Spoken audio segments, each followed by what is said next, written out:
Vamos abrir nossa Bíblia? Romanos 5, 1 a 11, uma das porções mais conhecidas da carta. 5, 1 a 11. Mesmo assentado, você ficou um bom tempo em pé, mas eu quero convidar você para participar dessa leitura comigo. Faremos juntos a uma só voz a leitura Romanos 5, 1 a 11. Leamos. Justificados, pois, mediante a fé, temos paz com Deus por meio de nosso Senhor Jesus Cristo, por intermédio de quem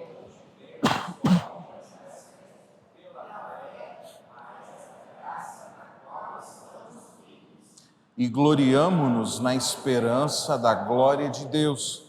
E não somente isso, mas também nos gloriamos nas próprias tribulações, sabendo que a tribulação produz perseverança, e a perseverança, experiência, e a experiência, esperança. Ora, a esperança não confunde, porque o amor de Deus é derramado em nosso coração pelo Espírito Santo que nos foi outorgado. Porque Cristo, quando nós ainda éramos fracos, morreu a seu tempo pelos ímpios. Dificilmente alguém morreria por um justo, pois poderá ser que pelo bom alguém se anime a morrer. Mas Deus prova o seu próprio amor para conosco pelo fato de ter Cristo morrido por nós, sendo nós ainda pecadores. Logo, muito mais agora, sendo justificados pelo seu sangue, seremos por ele salvos da ira. Porque se nós, quando inimigos, fomos reconciliados com Deus mediante a morte do seu Filho, muito mais estando já reconciliados, seremos salvos pela sua vida.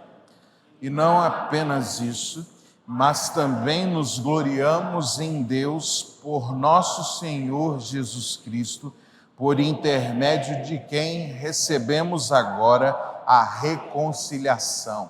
Vamos orar? Senhor, encha-nos o coração com a Tua palavra e que nesse momento nós sejamos pastoreados por ela, porque o Senhor é poderoso pelo poder do Espírito a nos direcionar a vida através da Tua Santa Escritura, e pedimos que o Senhor assim faça no nosso coração neste momento, em nome de Jesus, amém e amém. Sempre que a gente lê um filme, assiste um filme, lê um livro, assiste uma série, principalmente aqueles de aventura ou os grandes épicos, os filmes de ação, tem-se aquela expectativa de quando todos os dilemas vão se resolver e o protagonista ou os protagonistas vão chegar naquele ponto onde está tudo resolvido. Um lugar de descanso, um lugar onde toda aquela maluquice que aconteceu durante toda a trama cessa e as pessoas então têm o privilégio de relaxar.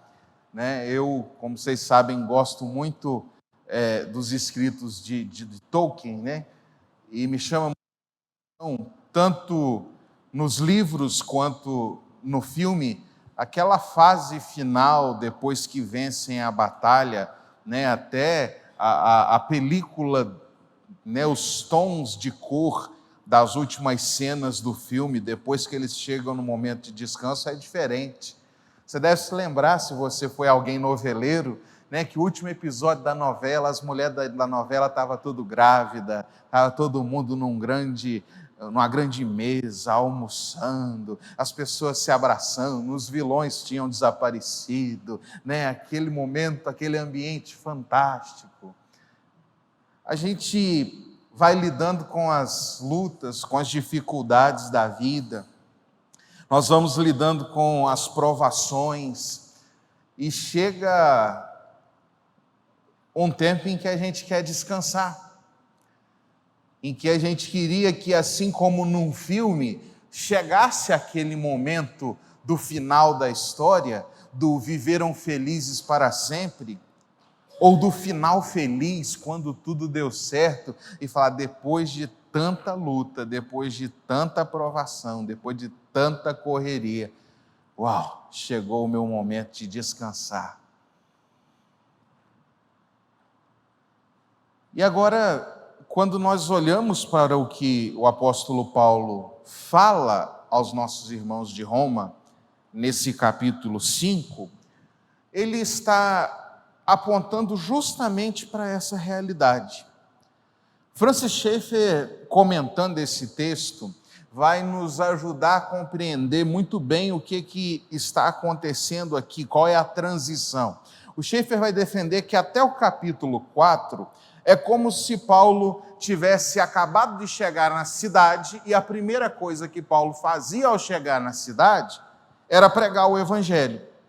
Então, os 4 primeiros capítulos de Romanos é como Paulo não foi presencialmente em Roma, não foi ele que pregou, que plantou a igreja de Roma, nos 4 primeiros capítulos é como se ele tivesse chegado lá a primeira vez e falasse, deixa eu evangelizar essa cidade.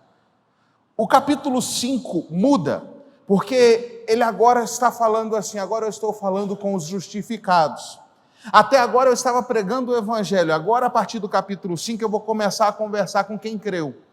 Estou começando a falar com os crentes. Então o capítulo 5 muda esse tom. E ele então vai começar a falar da questão temporal, no sentido de que a justificação é um ato já consumado. Justificados, pois, é um fato realizado. O tempo grego do verbo aqui, o tempo no verbo grego aqui, fortalece ainda isso com mais clareza ainda, que é o passado no sentido mais forte e fundamentado, que é o auristo na língua grega, dizendo, está feito, está consumado, aqueles que creram já estão justificados. Deus já recebeu em suas mãos a carta de alforria de vocês dada por Jesus. Vocês já não estão mais sob a escravidão do pecado, vocês já são justificados. E aí o Schaeffer vai trabalhar a ideia de que a justificação é um ato passado. Ele é passado no que diz respeito a Jesus. Jesus morreu na cruz, e isso nos foi imputado para a justiça. Então a morte de Jesus já é um fato passado da justificação. E na nossa própria história, na aplicação pessoal da justificação, é também um ato passado. Ele diz, não importa se você se converteu há 50 anos, há 5 anos ou há 5 minutos. A partir do momento que Jesus é o Senhor e Salvador da sua vida, não importa se há 50 anos ou há 5 minutos, você está justificado. Então agora, ele está falando com gente que se converteu quando a igreja foi plantada ou que se converteu agora lendo a carta dele. Vocês que estão justificados, é com vocês que eu vou falar agora. Não falo mais a descrentes pregando o evangelho como foi nos 4 primeiros capítulos. Agora converso com gente convertida, com gente justificada. E aí ele então vai começar a falar dos efeitos práticos, os efeitos existenciais, os defeitos inclusive emocionais na vida de alguém que foi justificado. A gente sabe que ele gastou boa parte da carta falando que todo mundo é pecador, até agora. Depois ele fala que existe uma justificação. Depois ele dá o exemplo de Abraão, capítulo 4 inteiro, 3 sermões seguidos a gente falou sobre Abraão. E aí agora ele fala, deixa eu olhar para você, para a sua vida, e dizer o que vai acontecer com você agora que você foi justificado por Jesus. E eu não encontrei nenhuma forma mais agregadora do conteúdo para exemplificar o que Paulo está falando aqui, do que um lugar de descanso, do que perceber que no fim de tudo nós podemos descansar, de perceber que no meio da luta toda, depois de toda a convicção de que somos pecadores, quando nós fomos atraídos pela cruz e salvos naquela cruz, e isso foi aplicado a nós no tempo e no espaço, no ato da nossa conversão, há alguns efeitos que acontecem na vida do crente. Paulo começa então dizendo: justificados, pois, fato consumado, mediante a fé. Vocês foram justificados mediante a fé, que é a defesa que ele vem falando o tempo todo. Não pelas obras, nós lemos Efésios capítulo 2 aqui hoje, não por obras para que ninguém se glorie. Justificados, pois, mediante a fé, temos paz com Deus, por intermédio de Jesus Cristo, o nosso Senhor. Ao dizer isso, ele diz: sem Jesus, sem crer em Jesus, você está em guerra com Deus. Sem Jesus na sua vida, você, por conclusão lógica, está contra Deus. Você vive em rebelião, você o rejeita, você tem prazer no pecado, você é repelido. Nós lemos agora mesmo, no mesmo texto de Efésios capítulo 2, que éramos por natureza, de nascença, na nossa essência, como filhos da ira. Ou seja, estamos no status natural de inimizade. Assim éramos até o capítulo 4. Capítulo 5, justificados mediante a fé, esse não é mais o nosso status. Não somos mais inimigos de Deus, não somos mais repelidos, não somos mais expulsos de sua presença, temos paz com Ele. Foi estabelecida um pacto, uma aliança, uma renovação de votos, uma aproximação com Deus por causa da fé em Jesus. Essa fé escandalosa que parece tão pouco. Eu acho que a maioria de nós gostaria que fosse algo mais palpável para eu ter do que me gloriar. Não é? De falar assim, não, eu me conectei a Deus porque eu dou dízimo gordo. Eu me aproximei de Deus porque eu mato um animal por semana. Olha, eu fui aceito diante de Deus porque, olha, eu faço uma peregrinação todo ano daqui até a cidade tal. Olha, Deus me aceitou porque eu subi uma escadaria de milhares de degraus de joelho. A gente meio que gostaria de dizer assim, eu fiz algo, eu conquistei o favor de Deus. Mas aí vem Paulo e fala, é mediante a fé. Não é pelos bichos que você mata, não é pelas coisas que você faz. E agora você tem paz com Deus. E Deus fez paz com você, não foi por causa de você. Não foi porque você é bonito, não foi porque você é cheiroso, não foi porque você tem muito cabelo ou porque você é careca, não foi se a sua barba é fechada ou se a sua barba é falhada, não foi se seu cabelo é liso ou é crespo, não foi se a sua pele é branca, amarela, vermelha ou negra, foi por Jesus. E acessível então a todo aquele que nele crê, há essa possibilidade de uma paz real com Deus. Versículo 2 ele diz, mediante quem ou por intermédio de quem nós tivemos acesso pela fé. A ideia de acesso aqui, o pastor Augusto Nicodemos explica muito bem a conotação do termo grego, era no sentido de alguém que meio que controlava a agenda do rei. Então você precisava ter uma audiência com o rei. Você não chegava lá, batia na porta do palácio, e aí, rei, vim trocar uma ideia hoje.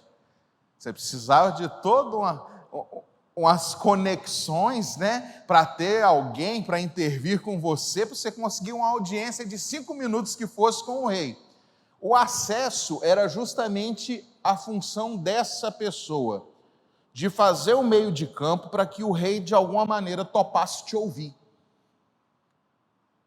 E quando o apóstolo Paulo fala que Jesus nos concedeu esse acesso, ele está dizendo, é exatamente isso que Jesus fez. Você jamais seria aceito na presença do rei. você jamais seria ouvido, você jamais seria percebido, sua causa jamais seria aceita, Ele jamais olharia nos seus olhos. Jesus é o acesso. Meus irmãos, João 14, versículo 6 é um dos versículos mais profundos das Escrituras e que todo crente precisa decorar e reafirmar todo dia, que Jesus é o caminho. Não há outro, não há outra possibilidade, ninguém se achega ao Pai se não for por meio dele. Essa a defesa apostólica e essas são as palavras do próprio Jesus. Ninguém chega ao Pai, ninguém vem ao Pai, por quê? Porque eu dou acesso ao Pai, eu sou um com o Pai, se não for por mim.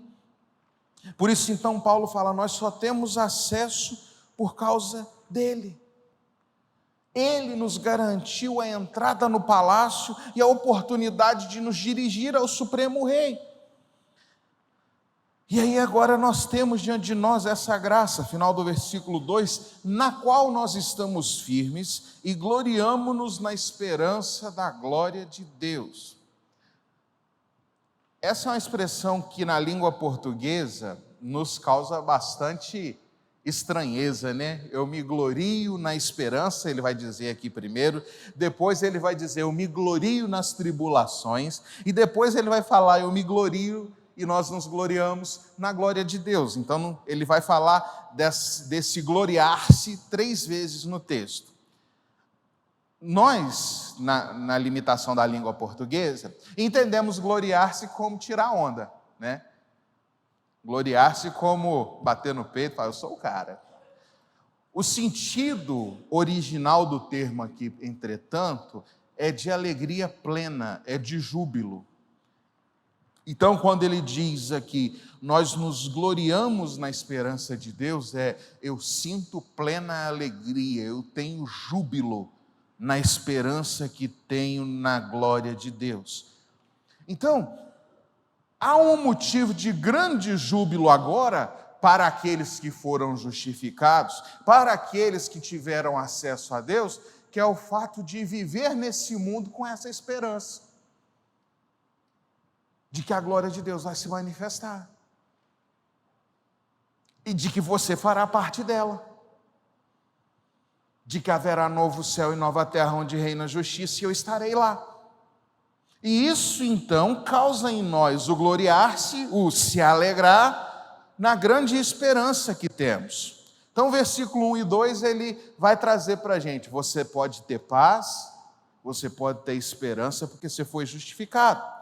Os versículos 3 a 5, ele vai falar agora de algo que a gente não quer, ele vai falar de sofrer.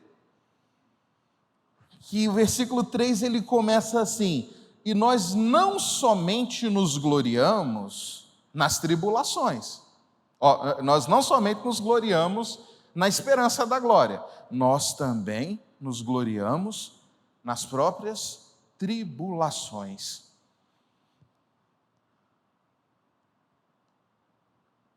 Eu me alegro sobremaneira, eu tenho plena alegria, eu tenho júbilo nas tribulações. Porque a percepção do apóstolo Paulo é que tribulação é didática. Olha o que ele vai dizer. Sabendo que a tribulação produz perseverança. Né? E essa ideia aqui de perseverança, ela vai... A palavra aqui é a mesma para paciência. Enquanto sofro, aprendo a ser mais paciente. A palavra esperança e paciência aqui são sinônimas. A palavra usada aqui é a mesma no grego. Então, na tribulação, eu tenho uma produção de paciência.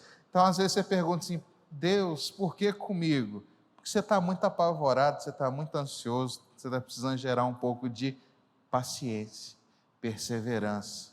E há um fator didático nesse sentido, segundo as Escrituras, para nós.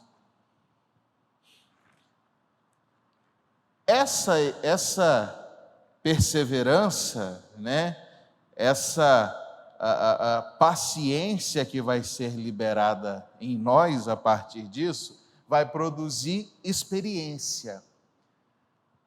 A experiência tem um sentido de alguém que foi testado, que foi experimentado e que foi aprovado. E não é assim? A gente passa por alguma coisa, alguma dificuldade na vida. Depois que passou, o ideal é que nós saiamos fortalecidos da provação, que a gente tenha ganhado experiência ou passou no teste e sai aprovado lá na frente. É o que acontece na escola, na faculdade. Vou lá e coloco uma grande dificuldade para você. Esse semestre você vai ter que ler 7 livros, fazer resenha de 3, resumo de mais 4 e tal. Você vai ter que apresentar um seminário disso, um seminário daquilo outro. Ou o Adriel com os alunos dele lá lançam as fórmulas cheias dos cálculos para a turma fazer e tal. E no final o cara fala, ufa, acabou o semestre, eu entreguei todos os trabalhos e o professor disse, aprovado. Passou pelas dificuldades que eu impus para você aprender, você foi lá, leu, estudou, fez o seminário, você foi lá e experimentou todas as correrias da escola, da faculdade, e no final você chegou aprovado. Mas você chegou, espera-se, não só aprovado, mas tendo aprendido de fato. Então é essa a ideia do que Paulo está transmitindo aqui. De que esse sofrimento que te fez mais paciente, essa paciência fez com que você desfrutasse do sofrimento, de maneira que você aprendesse durante o processo.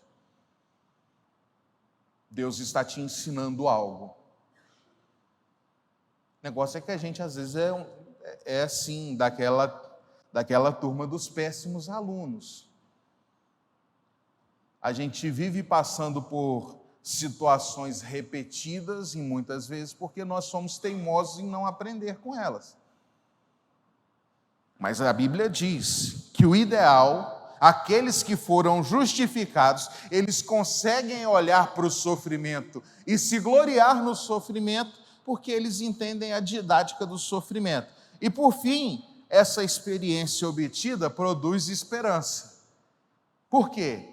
Ele fala assim, o justificado, o crente, quando sofre. Eu sofri, foi duro, sofri mesmo, fui provado, fui experimentado, mas Deus cuidou de mim e eu saí vivo e mais forte lá na frente.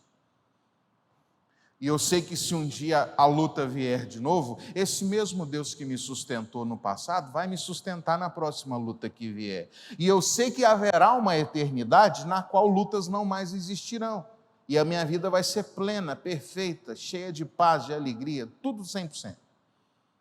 Porque o sofrimento experimentado dessa maneira é o sofrimento que produz a esperança. A esperança de entender que Deus cuidou agora e vai cuidar depois, e que vai chegar um tempo em que sofrer não será mais algo da nossa vida, da nossa rotina. Lembre-se, ele está falando com os crentes. E ele está dizendo, vocês que foram justificados, deixa eu falar um negócio para vocês. O sofrimento para vocês agora não é para murmuração. Não é para ficar em volta de Deus e de todo mundo reclamando o tempo todo. O sofrimento na vida de quem foi justificado, é isso que Paulo está falando. Não é para ficar maldizendo Deus ou ficar o tempo todo debatendo com Deus porque eu estou sofrendo. Claro que você pode ter um momento de abrir o seu coração, como o salmista tantas vezes fez. O sofrimento não é para você ficar pensando numa matemática humana de o que é que eu fiz para Deus me dar esse negócio? Quem pecou, eu ou os meus pais?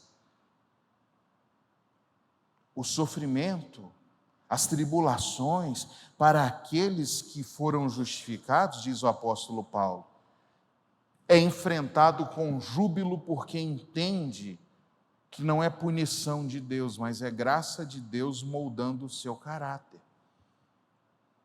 Deus não está te punindo quando você sofre.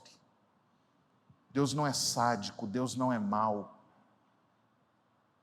As lutas que vêm estão moldando cada um de nós. Muita gente vai dizer para você assim: aceita Jesus, anda com Jesus e a sua vida vai ser perfeita. Vai falar isso para 11 dos 12 apóstolos lá, só João morre de velhice. Vai falar isso para eles enquanto eles ainda estavam com Jesus. De estarem lá diante de uma situação, dia inteiro pregando e cuidando do povo, com a barriga roncando, e falar: e agora, o que é que nós vamos comer? E Jesus depois multiplica o pão. De entrar num barco só eles no meio da madrugada e começar a atravessar aquele barco e o barco começar a virar. Até que aparece Jesus andando sobre o mar. A vida deles, mesmo enquanto Jesus estava com eles, não era só de paz, de prosperidade. Jesus foi preso estando com eles. Jesus teve que sair corrido de lugares estando com eles. E depois que Jesus morreu e ressuscitou, piorou, ao ponto de todos eles serem martirizados, mortos. Paulo está dizendo aqui: olha, o fato de você ser alguém que creu em Jesus, foi justificado por Jesus, não fará de você alguém imune a sofrimento. Mas você tem que aprender a sofrer de um jeito diferente. Você é servo de Jesus, você não sofre igual todo mundo sofre. Você não encara a tribulação igual todo mundo encara a tribulação. Você encara gloriando-se, porque sabe que algo será ensinado no processo. E ele então no versículo 5 vai dizer: ora, essa esperança não confunde, porque o amor de Deus é derramado em nosso coração pelo Espírito que nos foi outorgado.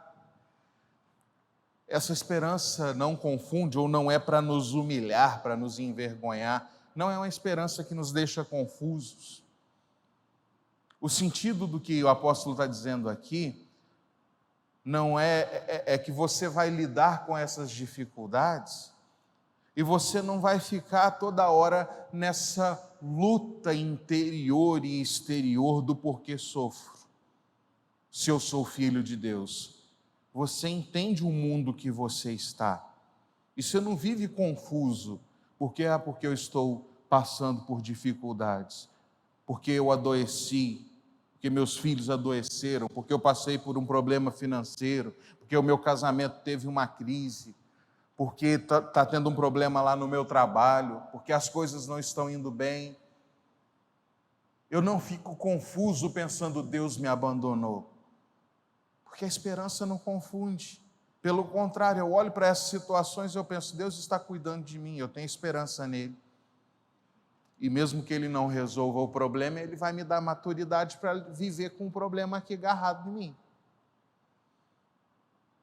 Eu não vou ficar confuso, alucinado. Eu terei a maturidade. Por quê? Diz ele: porque nós temos o Espírito Santo que nos foi outorgado. O Senhor nos salvou, aquele fato passado da cruz, da conversão, mas ele continua presente, real, agente, atuante no Espírito Santo que foi nos dado. Nós temos o Espírito. Então, a gente experimenta a paz e nós aprendemos a sofrer de um jeito diferente. Nós nos gloriamos nas tribulações. E do versículo 6 até o versículo 11, ele vai falar da graça. Porque ele diz assim: Cristo se entregou por nós, Cristo morreu por nós quando nós ainda éramos pecadores. Porque pode ser que pelo justo alguém se anime a morrer. Pode ser que por uma pessoa muito boa, alguém diga: vale o sacrifício, vale se entregar, vale fazer um esforço. Mas Cristo morreu por pessoas que não eram boas.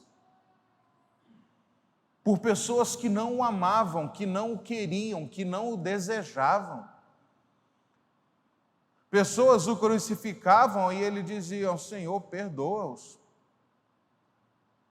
Não sabem o que estão fazendo.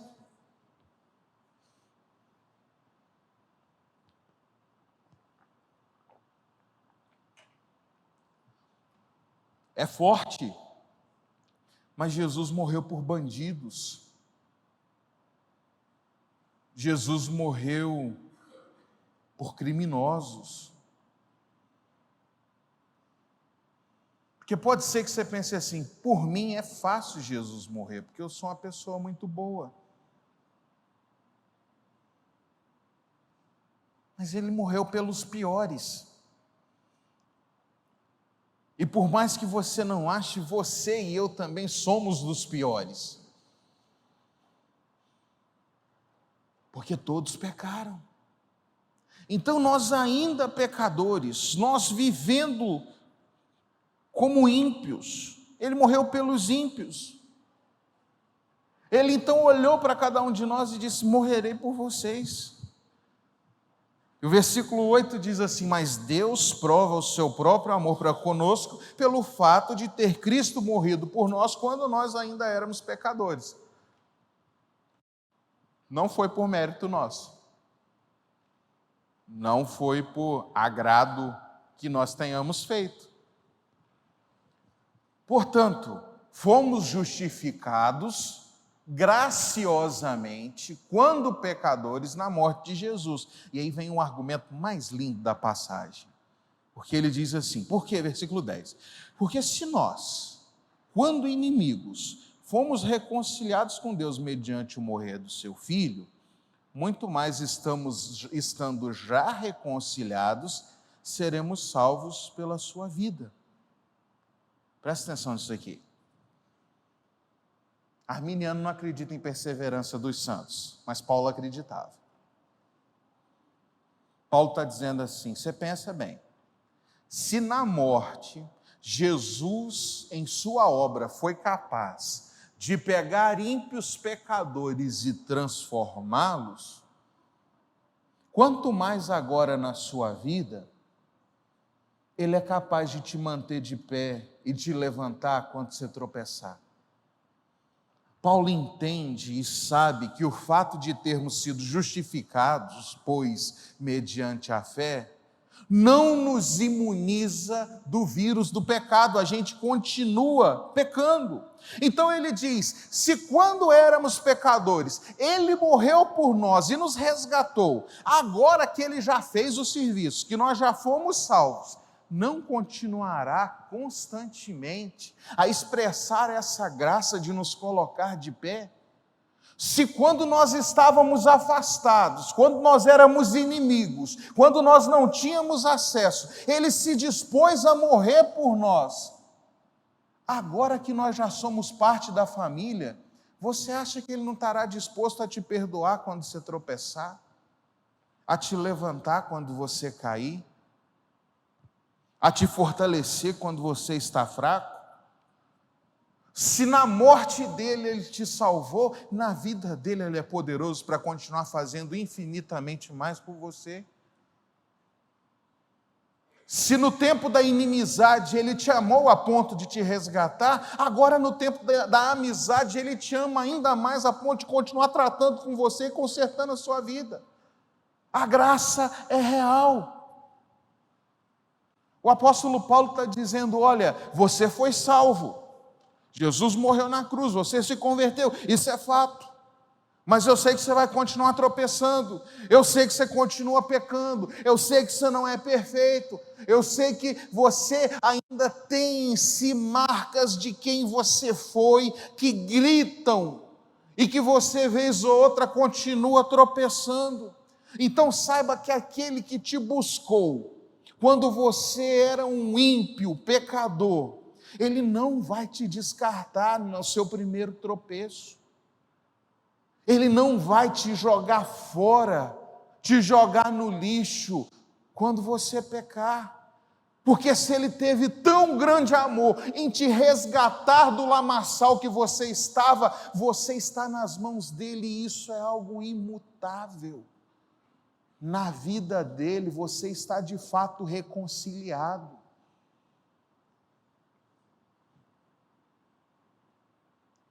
Eu conversava muito com amigos que criam na possibilidade da perda da salvação, e eu dizia para eles, falava, cara, deve ser desesperador viver como você.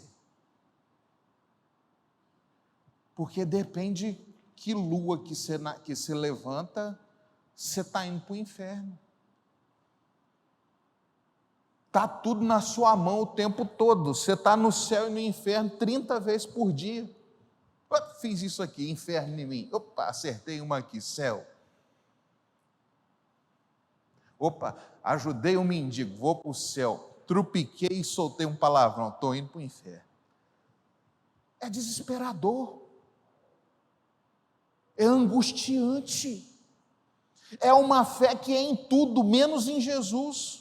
Porque o Jesus que eu creio me salvou de uma vez por todas. É o Jesus que disse: aqueles que o Pai me deu, de maneira nenhuma serão lançados fora. Ninguém pode arrebatá-los das minhas mãos. É o Jesus que Paulo está dizendo, na sua vida, já estamos reconciliados, fato consumado. Ele continuará todos os dias sendo a garantia da nossa salvação. Porque diante do grande Deus, eu nunca estarei de pé sozinho. Diante do juízo do grande juiz, eu nunca estarei lá de peito aberto dizendo: aí Deus, está aqui o Maicão. E aí? Eu estarei lá, vestido com as vestes lavadas no sangue do Cordeiro. E quando o apóstolo Paulo diz: já estou crucificado com Cristo, agora não, já não sou mais eu quem vive, mas é Cristo que vive em mim. Eu gosto muito da visão que, se não me engano, o John Piper diz, é que diante de Deus, aqueles que foram crucificados com Cristo, quando Deus olha para esses, Ele não nos vê, Ele vê o Filho. Porque os méritos, as obras que pesam a nosso favor são as de Cristo. E aí ele fala da terceira coisa para se gloriar, no versículo 11. E agora nós nos gloriamos em Deus, nós nos alegramos em Deus, por Jesus, por intermédio de quem recebemos agora a reconciliação. Deus não é amiguinha de quinta série da gente, que um dia está lá assinando o seu gesso, escrevendo no seu diário, e no outro está com raiva de você. Deus não fica Belém, Belém, nunca mais fico de bem. O Senhor, em Cristo, promoveu uma real reconciliação e estamos com Ele reconciliados. Jesus é o seu Salvador. Você crê no Filho de todo o seu coração. Você pode sair daqui nessa noite com essa segurança perfeita de que você tem um lugar seguro, que é Jesus, que você não precisa ficar sempre apavorado, desesperado, mas que você pode descansar naquele que fez a obra da sua redenção. Você pode experimentar a paz real. Os justificados têm paz com Deus. Deus não é seu inimigo, Deus não quer te fulminar. Deus te salvou, e agora que você é salvo, você é parte da família, Ele te ama. Você não precisa viver esse desespero. Você pode viver a vida como alguém que é amado por Deus, porque você foi justificado e tem paz com Ele. E fruto dessa paz com Ele, você pode experimentar a paz com as pessoas que estão ao seu redor, ao invés de promover guerra com todo mundo, ter inimizade com todo mundo, viver ofendendo todo mundo, sendo ofendido por todo mundo, você entende, Deus está em paz comigo e eu quero ter paz não só com Ele, mas com todo mundo que está ao meu redor. A graça que eu recebi, a reconciliação que Deus tem comigo, e eu quero me reconciliar com pessoas ao meu redor. Eu recebi a pacificação e eu quero ser um pacificador. E você tem paz consigo mesmo. Às vezes você está com seu coração uma bagunça, suas emoções estão aos frangalhos, mas você tem um espírito de paz vivendo dentro de você.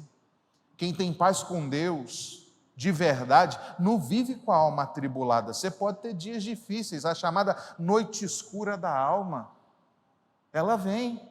Mas quem tem o Espírito Santo de Deus, quem foi reconciliado, não vive com o coração bagunçado, não vive inflamado, sempre murmurando, não vive sempre inseguro, amedrontado, não vive sempre com ódios e mágoas e rancores. Se o seu coração está cheio dessas coisas, meu irmão, minha irmã, questione a sua conversão, porque o Senhor traz plena paz, paz com Deus, paz com o próximo, paz com a gente.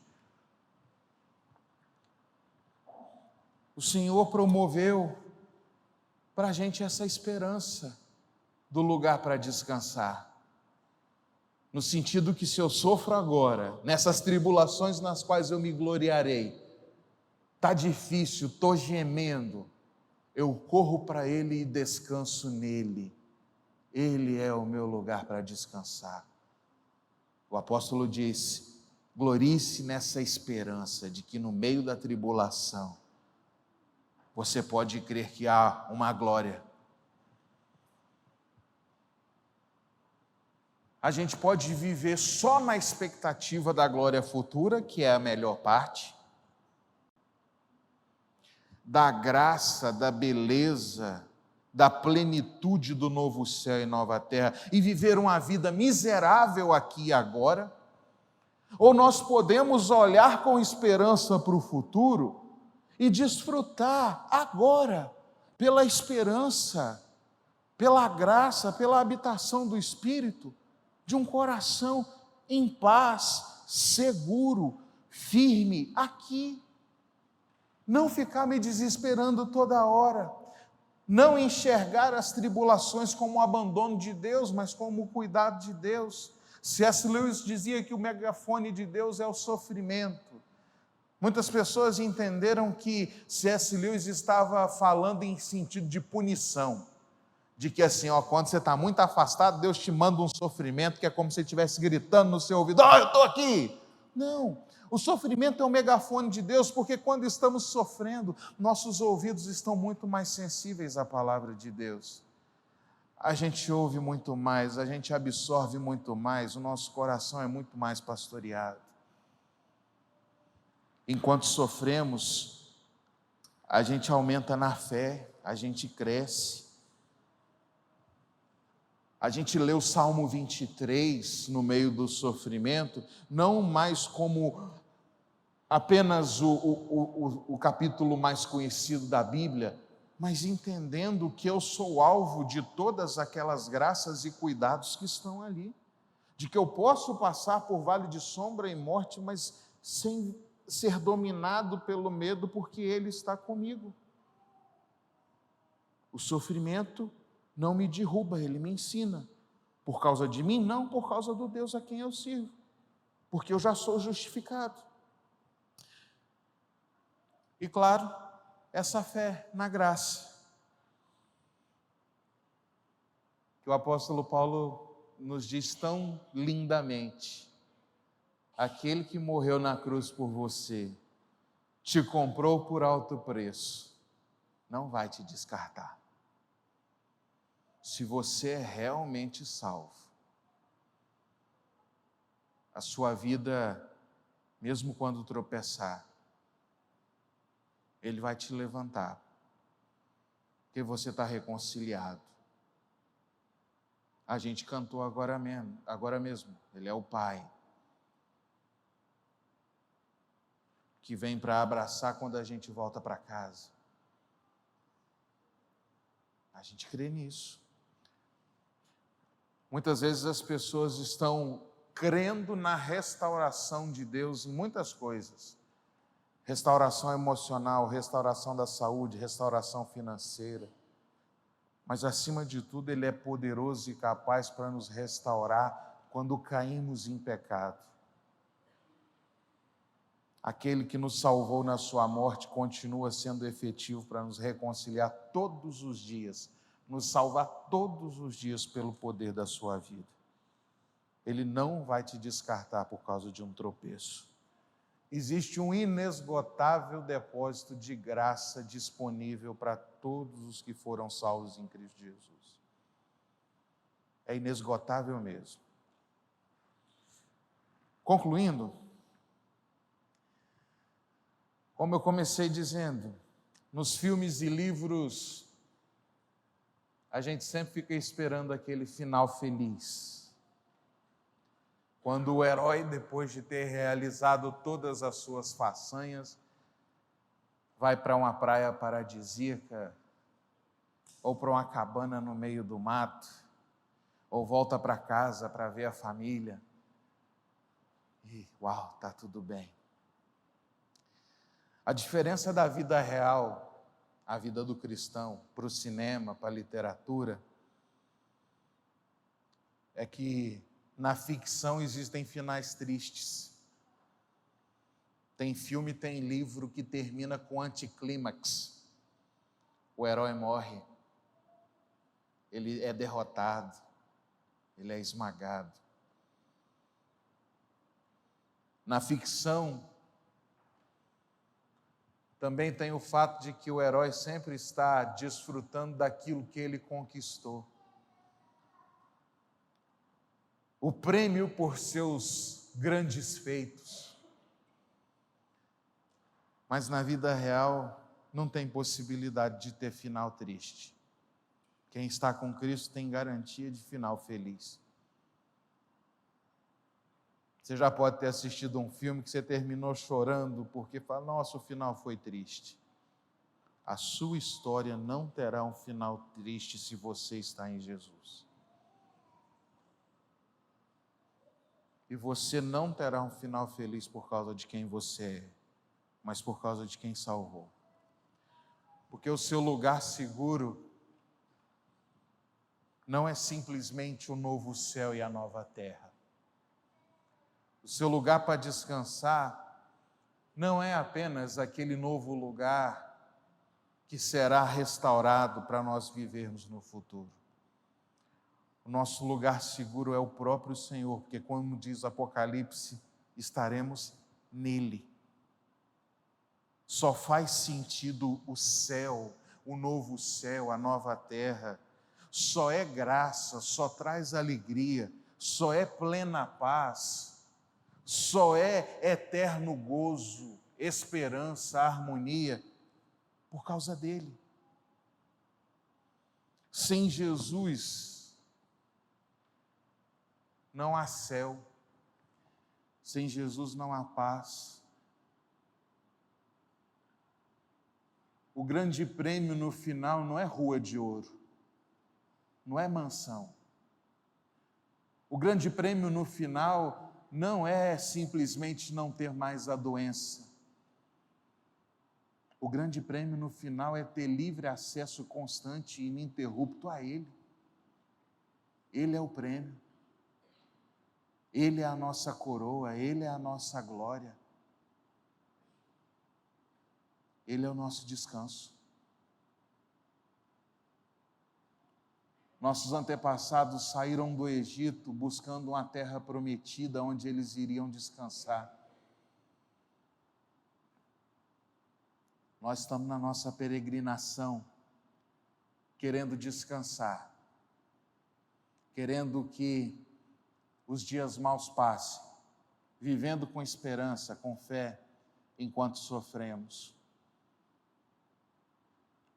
E mais do que uma nova casa, nós almejamos o Senhor, estar com Ele, viver com Ele, eternamente, na presença dEle. Encerrando, o Ministério de Louvor pode se posicionar. Como eu disse logo no início da exposição, o apóstolo Paulo aqui tinha encerrado uma sessão da carta. Paulo aqui não estava mais evangelizando, Paulo aqui não estava mais falando com descrentes. Paulo estava falando com gente salva por Jesus. Se você é um salvo por Jesus, se Ele é o seu Senhor e Salvador, todo esse júbilo, toda essa alegria, todas essas graças, essas bênçãos que eu descrevi aqui nessa noite, incluem você. Mas se você ainda não o tem como seu Senhor e Salvador, fica o meu convite para passar para o lado de cá.